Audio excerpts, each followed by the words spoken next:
Kasabay ng hacking sa website ng Kamara noong linggo, may sumubok din daw i-hack ang Senate website. Ayon kay Senate Secretary Ray Bantug, bandang tanghali nang biglang dumagsa ang mga request para i-access ang Senate website. Senyales ng tangkang hacking. Our anti-hacking software considered this request as malicious. That's why it's read. But fortunately for us, na-mitigate naman lahat. So, walang nag-succeed dun sa mga request. Ayon sa Electronic Data Processing and Management Information System Bureau, lumalabas na galing US, Germany, Vietnam at Pilipinas ang hacker. Pero maybe they're not really from Germany. Yeah, They're using yeah. VPN to hide their actual IP addresses. ayon sa mga opisyal ng Senado, wala namang confidential information sa Senate website. Karamihan ay public documents tulad ng mga kopya ng mga panukalang batas at schedule ng mga pagdinig. Marahil daw, bragging rights lang ang habol ng mga hacker. Pwede raw nilang i-vandalize o di kaya i-take down ang website.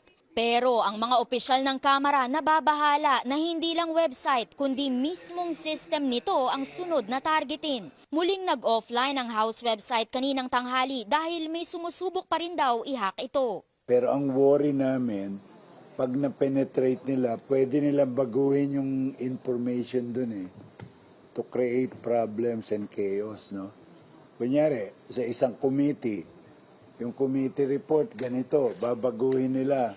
The policy angle needs to be just as flexible and as nimble as the enemies that you have. Para kay Senador Win Gatchalian, hindi coincidence ang magkakasunod na hacking.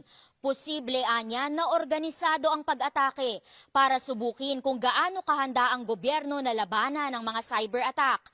Ang problema, tila simula pa lang daw ito.